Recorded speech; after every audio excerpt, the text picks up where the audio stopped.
This is the home of independent, fearless, and credible journalism. On Joy News tonight, former President John Mahama's legal team files 2 applications seeking to halt the Supreme Court's hearing of the 2020 election petition and urging the court to take a second look at its decision that it cannot compel EC chairperson to testify.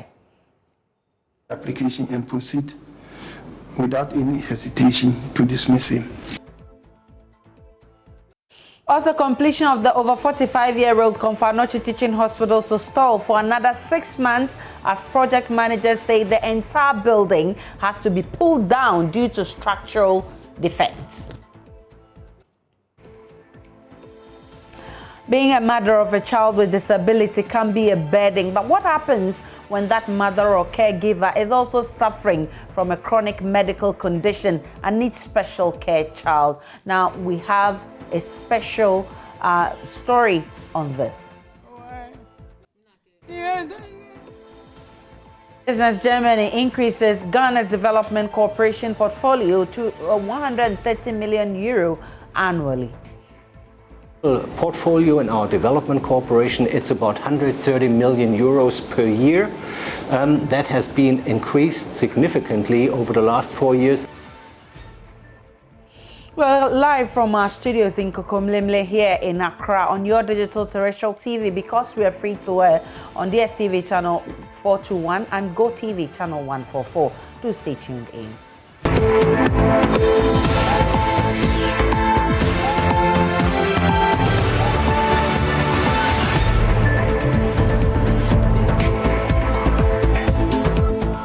My name is Aisha Ibrahim. Many thanks for choosing us. Let's begin from the Supreme Court, because former President John Mahama's legal team has set 2 processes in motion. One seeking to halt the Supreme Court's hearing of the 2020 election petition, and another urging the court to take a second look at its decision that it cannot compel EC chairperson Jane Mensah to testify.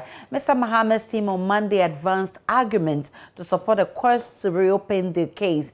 The court, however, refused that application on Tuesday. Court correspondent Joseph Akable has the rest of the story.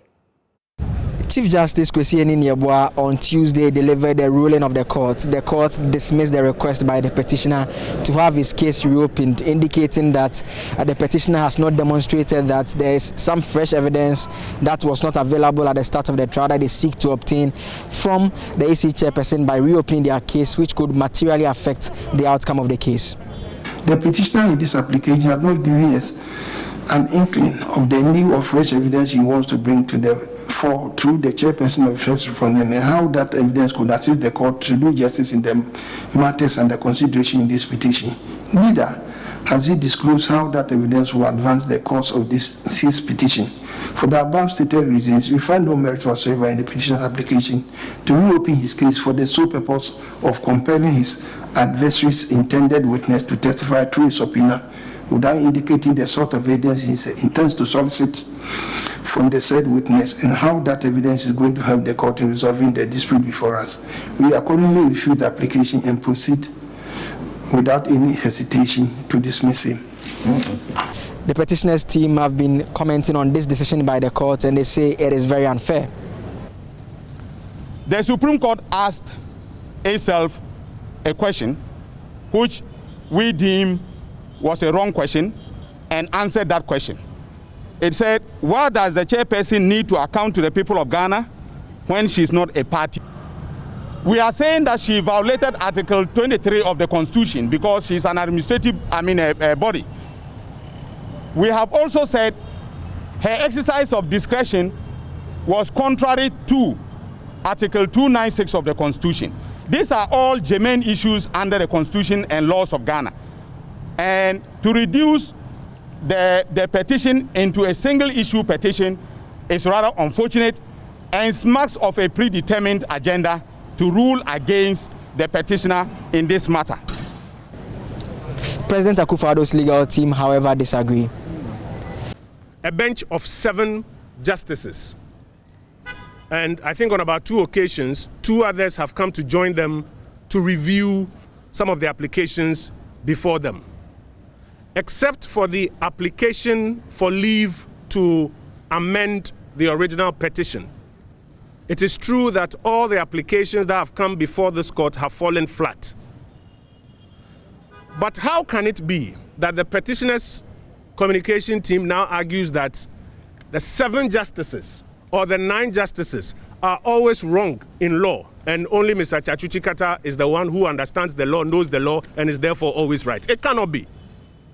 The last time they won some arguments that some of their paragraphs of Mr. Rojo Metil-Nunu's witness statement should not be struck out, you heard them right before you that it was a monumental victory.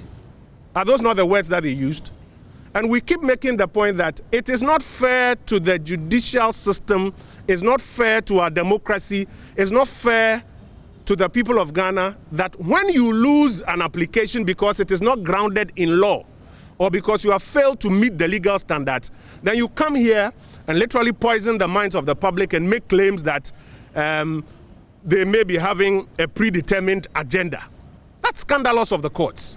The case has been adjourned to Thursday, but as it stands, there are some outstanding issues related to an application for a review of the court's decision, as well as a stay of proceedings that equally remain outstanding.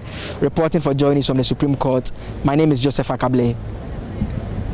And still at the court, an Accra High Court presided over by Justice Samuel Asiedu has adjourned to April 13 this year the treason trial involving Assistant Commissioner of Police Benjamin Agojo and 9 others. The trial judge explained that adjournment has become necessary due to the surge in the country's COVID-19 cases. ACP Dr. Benjamin Agozo has been charged with abetment to commit treason after he was accused of communicating with some persons the state says had been cooking an elaborate plot to destabilize the country. Medical practitioner Dr. Yao McPalm is accused of being the mastermind of the plot.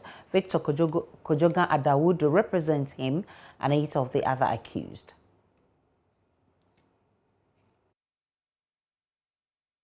I think we've been ready.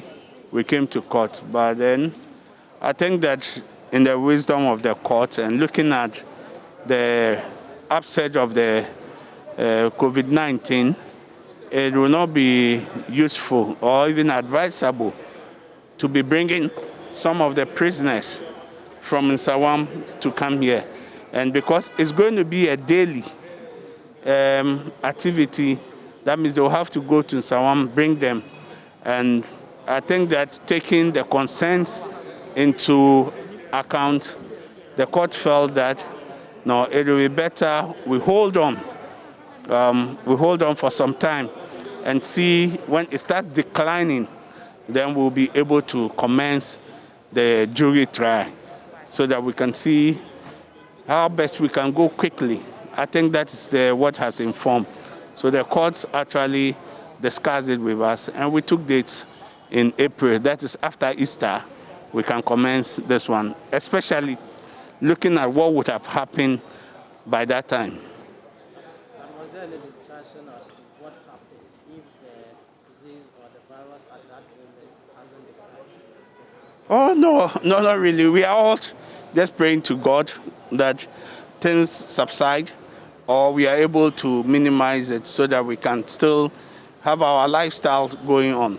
I think that is the essential, because our health is more important, and when we are alive, we'll be able to speak, testify, and also say what is the truth. So I think that it was a good decision that the court took, and I think I agree with it, and I associate with that. Health authorities in the Northeast region are worried about the spike in COVID-19 cases after the region recorded 1 more death and 8 new cases. The Health Directorate, led by the Regional Director, Dr. Abukari Abdullahi, have intensified public health education at the Nalerigu market on the need to adhere to the COVID protocols. Correspondent Ilyas Otanko has more. Dr. Abdullahi and his team first visited the Nairi, the Mamprugu traditional seat of power, to brief the overlord on COVID-19 situation in the region. To start with, I'm very happy that our grandfather himself today is wearing face mask. I'm very, very happy. On Monday, I told Governor that we had 37 cases, and today the number has moved up to 42. Just to emphasize how important this is that as we sit now, currently we have 12 active cases in the region, 9 in West Mamprusin municipality, and 3 in East Mamprusin. However, we thank God that their conditions are mild, so they are being managed at home. So far, we have recorded 6 deaths. 1 death last year, and we are just within the second month of the year already recorded 5 deaths. As the virus continues to cause havoc around the world, many residents in this region still do not have enough information on the disease. The lack of adequate knowledge, experts say, could be a main reason for the widespread lack of adherence to the safety protocols. Many people here still conduct and attend mass gathering events such as performance of funerals, weddings, naming ceremonies, among others. The regional director pleaded with the overlord to assist the security agencies and other related institutions to enforce the ban on these events and ensure compliance.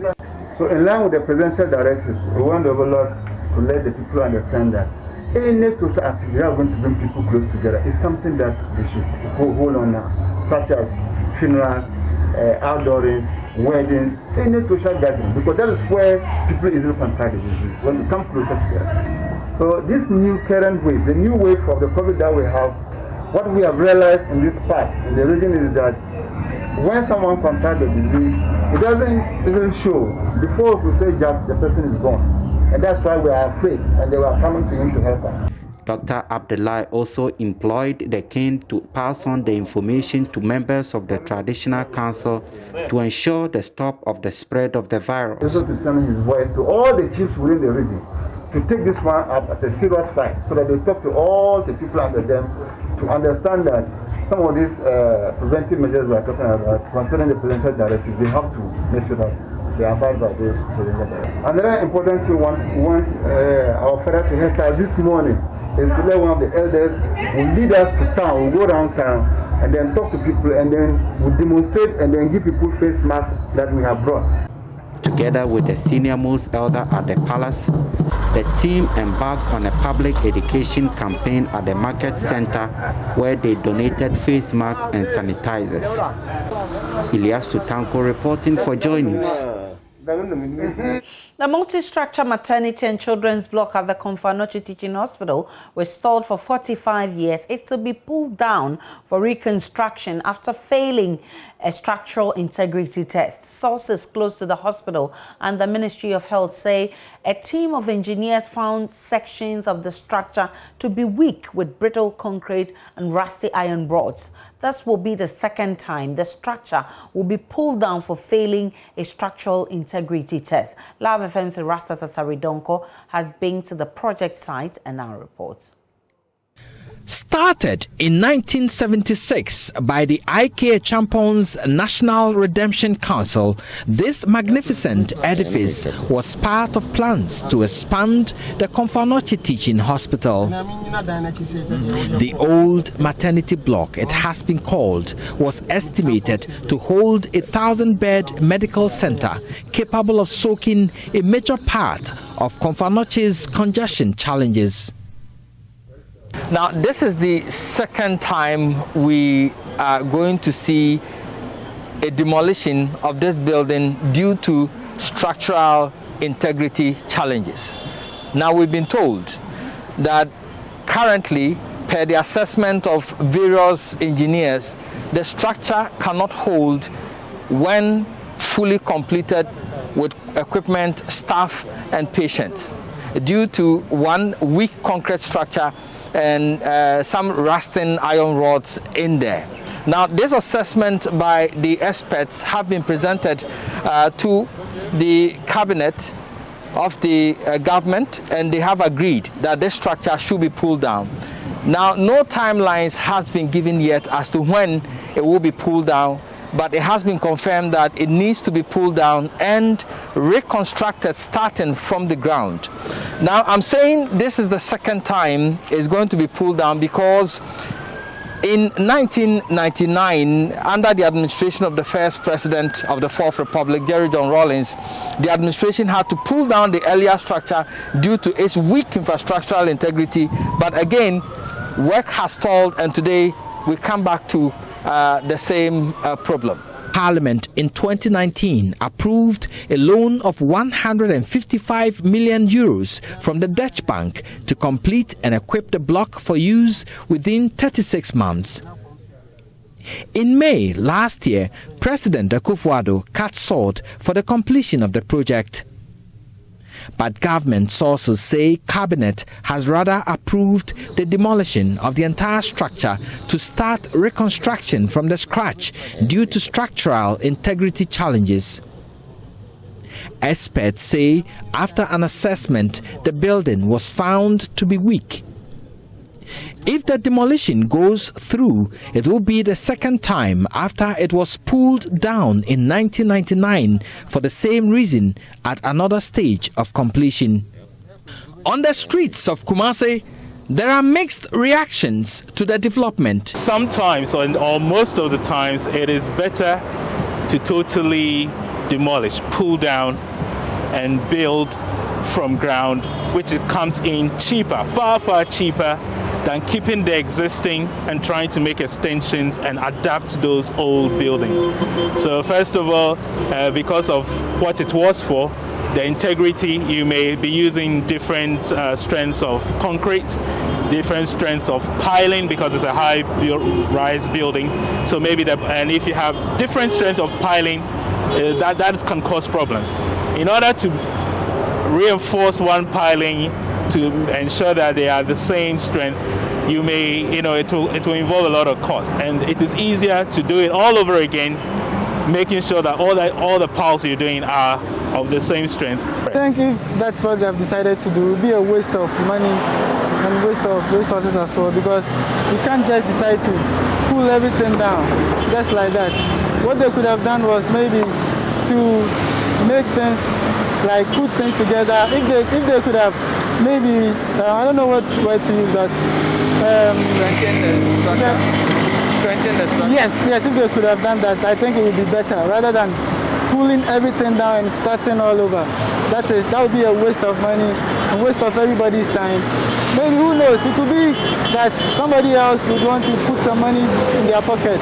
So he has decided to allow that to go on. But it is not in the best interest of everybody in the country. No question Dana a week near a banker subu with this wobu because a bit way na day aba obey ye but nipa be common. Send a dining senior home identity. A bit me broke nipa. Saban so be bu no iron for many are buying argument.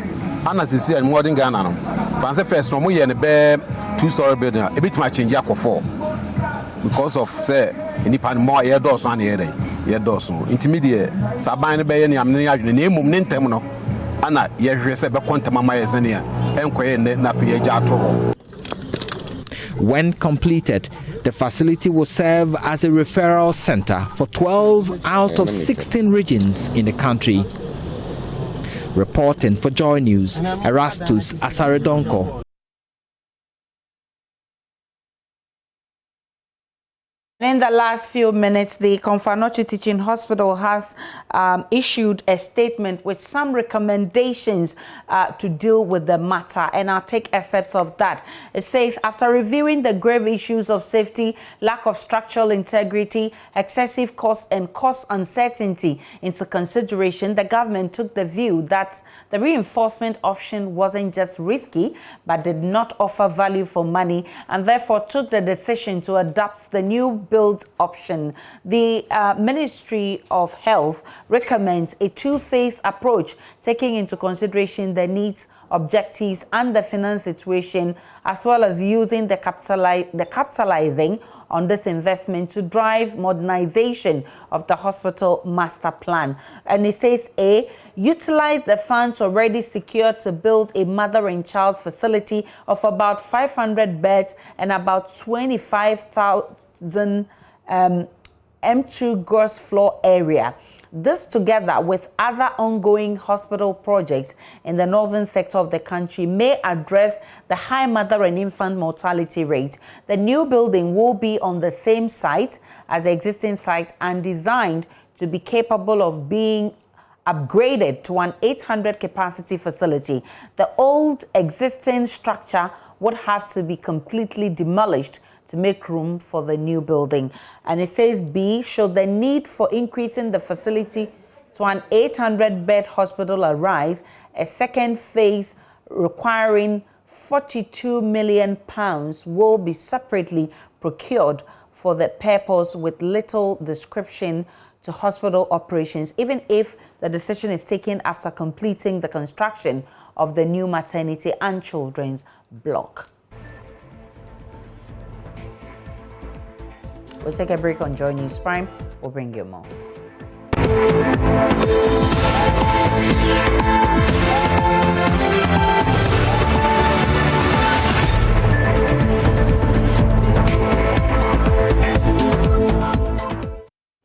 Hello there, you're welcome to Business. I'm Charles Ige. Let's start off with the appointment of the chief of the World Trade Organization, Dr. Ngozi Ebola, who has been detailing to the press her main priorities as she takes over this global role. Let's listen in.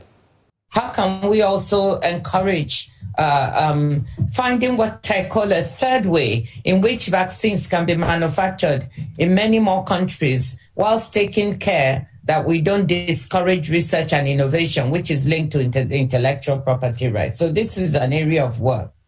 Then we have the issue of the dispute settlement system, which is people call the jewel in the crown of the WTO.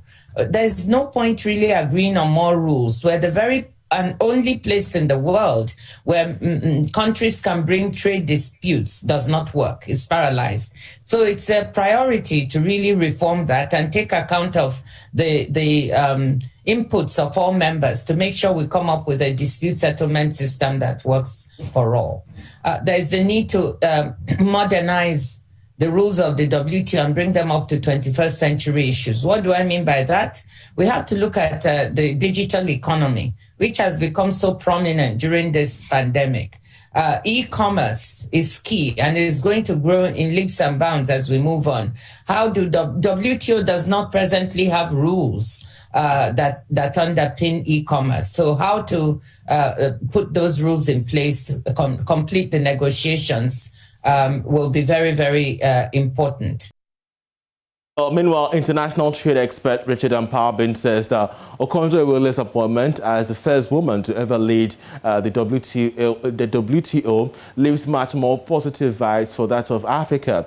He therefore is cautioning specific challenges that African countries face, especially when they've had to compete with colleagues abroad. He spoke earlier on the marketplace. If you look at how the developed countries are behaving at WTO, as I speak to you, sometimes the reform they do is change of language. And you think they are only making a grammatical correction. No, it's a reform. And trade agreement, is goods and services. Usually, those of us down south forget about the services and concentrate on goods. Here you are, they use sentences and statements to do reform outside our purview. And that is where I like China. China has taken WTO as a curriculum in their schools, especially in the universities. And China will never take you on trade issue and lose. Exactly. Because before they take you there, they are so sure, because the trade agreements are like the Bible to the Chinese. And I think when Okonjo becomes, that's what her vision for Africa will be. Not that she's going to be biased towards Africa, but she will make us have knowledge about WTO issues. Well, the German ambassador to Ghana, Christoph Redlaff, has stated that the main priorities of the federal government of Germany is to deepen bilateral ties with Ghana, as well as help the country recover from COVID-19 shocks. He said so far, over 100 million euros have been injected into the Ghanaian economy through bilateral ties and cooperation. We have also broadened and deepened our economic relations, very important point for both countries. Volkswagen, the start of car assembling in Ghana mid last year is a very good example for this. How is that faring? It's doing very well. It's in the first phase, so they're producing, assembling cars here. I think the number they want to achieve here per year is about 5,000 to 6,000 vehicles assembled per year. But this is only supposed to be the first step, and it will go in a second and third step here. We have seen a lot of German global players, global companies coming to Ghana, opening their regional offices for West Africa. So this is very promising. We had the German-Africa Business Summit, the signature event of the German-Africa business community here in Accra in 2019 for the very first time in West Africa. Big step forward here. And of course, the third pillar of our cooperation is economic and development cooperation. We have a substantial portfolio in our development cooperation. It's about 130 million euros per year. That has been increased significantly over the last 4 years. So I would say relations are closer and better than they have ever been before. That's great. But even as we talk about relations, we're having this discussion in an unusual time. COVID-19 has struck economies world over. In your stride as an ambassador to Ghana, what has been the contributions that Germany has made in curbing the spread of COVID in Ghana? Yeah, COVID, of course, is a huge challenge for all countries in the world. We are literally all in this together. So the priority for all of us, also in our cooperation, is, of course, to help Ghana to cope with the pandemic and also to bring Ghana out of the economic and social challenges and perturbances with regard to COVID. We were able to put together a quite substantial COVID relief package for Ghana in spring last year, already in April and May, with a volume of about 25 million euros. We financed a COVID emergency unit at a regional hospital in Takoradi, for instance. We supported the Noguchi Institute. We sent PPEs to many ministries and organizations here. And we entered into a cooperation with Stanbic Bank. That was the interview with the German ambassador to Ghana that ended business in this segment. I'm Charles Aite.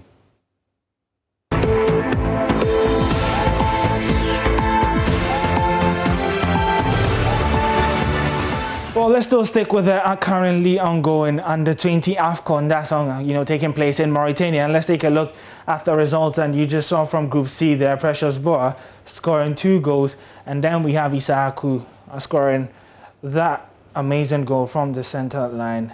Then we had Ban scoring as well. What the results means is that Ghana currently top the group. And the second match is being played between Gambia and Morocco. And Morocco are leading Gambia by 1-0 in the second half. If it stays the same, Morocco would jump to second place, still behind Ghana on goal difference. Let's come to Ghana now and talk about the Ghana Premier League, where Giants Heart of Oak have confirmed the exit of Serbian coach Kosta Papic after just 78 days in charge. Now, Papic, who joined the club for his second term in December, guided the Phobians to just 4 victories in 10 games. He tendered his resignation, which was accepted by the club due to unsatisfactory results. Now, Benaya Elom of Joy Sports has more in the following report. 20-time champions Accra Hearts of Oak parted ways with Serbian coach. To showcase what you've got for the coaches, to have a longer look at you as possible players to play for the senior national team, the Black Stars. So at the end of the day, the ball is in your court. You must prove here on the pitch, on the training pitch. You must prove in camp. That is off the training pitch. That you are disciplined, you are talented, and you are good enough to be considered as members of the senior national team. We believe you can all do it, each and every one of you. That's why you've gotten the chance to be here. So just keep your focus, be disciplined, do what you have to do, and then I'm sure at the end of the day, the coaches will do everything on merit. And if you get a knock on your side, you'll be a member of the senior national team. Now, it's not just for the coming assignments, but the fact that you've been coached will tell you that your eyes or the coach's eyes are on you. So you have to keep yourselves very well. Keep up the discipline, even when you go back to your clubs, because we'll be looking at all those kind of things. Before we wrap up, let's head to Europe, where there's the Champions League round of 16 stage currently ongoing, where we do have some tasty matches. Barcelona are currently being held to a 1-1 draw by Paris Saint-Germain in Spain, and then we have Liverpool versus Leipzig, which is also deadlocked at 0-0 as well. That's the sport for now. Welcome back to Joy News Prime. Now, there's been some alerts, and the Ghana Health Service is cautioning the public. Let's see a statement which was issued a while ago by the Ghana Health Service. Says Ebola virus disease alert following confirmed cases in Guinea. This is to inform all stakeholders in health sector of the confirmation of 7 cases of Ebola virus disease in Guinea on February 14, 2021. 3 of the cases have died from the disease, and it says it is a severe, often fatal illness in humans caused by the Ebola virus. The virus is transmitted to people from wild animals and spreads in the human population through human-to-human transmission. It can be transmitted through human contact with body fluids of a person infected with the virus. These body fluids include blood, saliva, vomits, urine, sweat, and semen. Major symptoms of the disease include fever, headache, fatigue, muscle pain, unexplained bleeding tendencies from nose, gums, vagina, skin, or eyes, as well as vomiting and diarrhea. All regions, districts, and health facilities are to initiate preparedness and response plans for EVD. All regional and district public health emergency management committees should include EVD on their agenda. Additionally, regions, districts, health facilities, port health units at all border posts, particularly along the western border and all along the western border. And it says we should avoid contact with blood and body fluids, including urine, saliva, sweat, feces, vomit, breast milk, and semen of people who show any of the symptoms above. Practice hand hygiene, frequent hand washing with soap and under running water, or use an alcohol-based hand sanitizer. Do not handle items that may have come into contact with an infected person's blood or body fluids. And this statement is signed by the Ghana Health Service, issued a while ago. Now, being a mother of a child with disability can be a burden, but what happens when that mother or caregiver is also suffering from a chronic medical condition and needs special care even more than the child? In the following report, Joy News' Beryl Ernestina Richter tells a sad story of 40-year-old Georgina Yawa Ankra, whose life is fading away due to diabetes. My name is Georgina Yawa Ankra. I have 2 children. The last born is 12 years, but I have forgotten the age of the older one. My mother and brothers stayed here with me. They are all dead.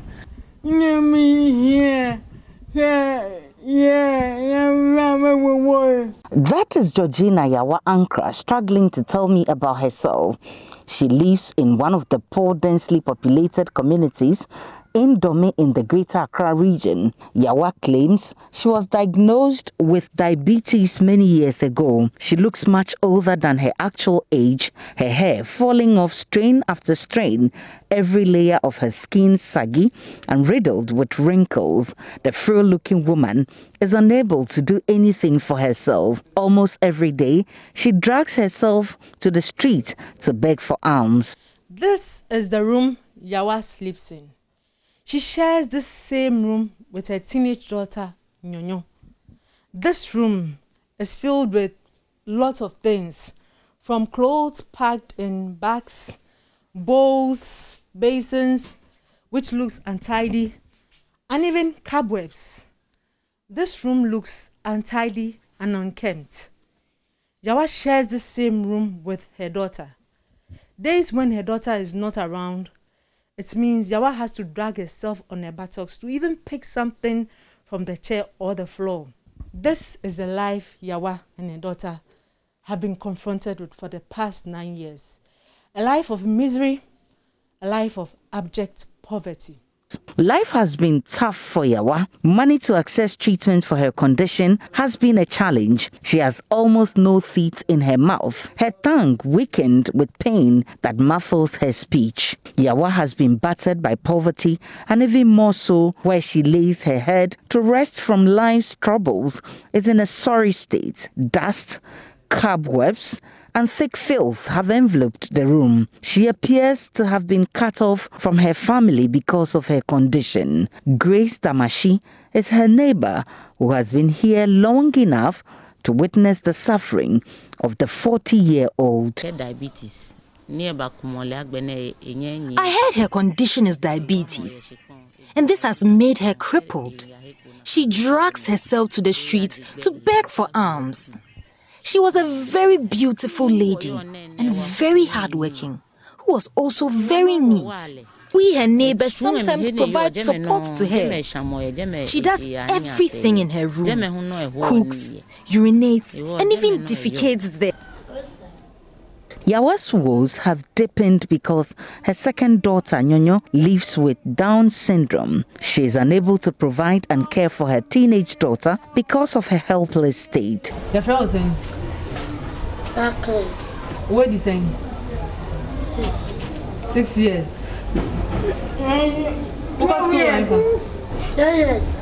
For a long time, Nyonyo was miserable, lonely, and always looked dirty till a teacher in the neighborhood found her roaming on a school compound. The first time I saw her, she didn't know how to bath.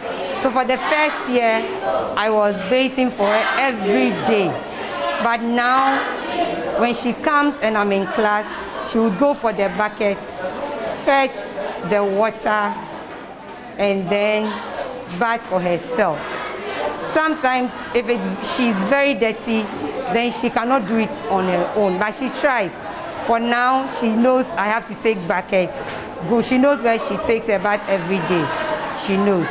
The 3 weeks that Greater Accra was placed under lockdown in 2020 to help contain COVID-19 pandemic were the most difficult days of her life. No food, no friends, and no support system. Because it was a lockdown, I was not visiting. But periodically, I called teachers who live around Domi to check on her for me. Gloria Sari is a special education officer with the DOM circuit. According to her, Nyonyo's consistent and unkempt appearance to school aroused the curiosity of the teachers to trace the whereabouts of the parents. We met her one day on the school compound. Lots of children gathered around her, making fun of her. Then I met my sister Lizzie, who also told me she has met a girl like that. She even gave her a bath. So I asked, has the mother noticed it? She said no, she is always around dirty, so I just gave her a bath. I said, if the girl is in school and we are into inclusive education, then let's follow up to the house, find out who the mother is, and let them know that this child can be in school. That is how come we came home and found the mother bedridden. Then at least she could see, she was telling us she was hungry. It was pathetic that day. The absence of parental support or oversight for a teenager like Nyonyo exposes her to danger. Gloria therefore fears for the worst. I meet parents who are well able, going up and down, but to come and meet someone in a dirty environment, excuse me to say, not being able to do anything for herself, and she telling us not to take the girl away from her because she's the one who takes care of her. It was pathetic. Since she's a girl child, and the way she is, once she's full and she gets anywhere that is shady, she lies down, she's off. And any rascal can do anything to her. That is our fears. Though we have enrolled her in school, she's on and off. But once she's in the community, we believe the social welfare will have to come in to help her. All her dreams seemed to be slipping away by the day, and so is life itself. Every day is a painful endurance, and the thought that she may not enjoy a future with her daughter depresses her. I want God to help me take care of my children before I die. I need help to walk.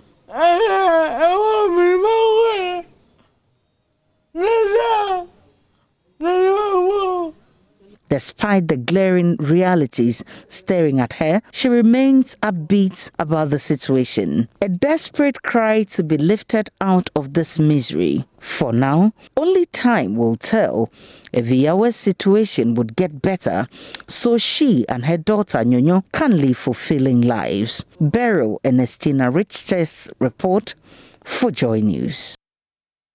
What a sad way to end Joy News Prime. My name is Aisha Brian. Many thanks for watching. For more news, log on to myjoyonline.com. We have all the updates. Stay tuned on the Joy News channel. We're bringing you PM Express shortly.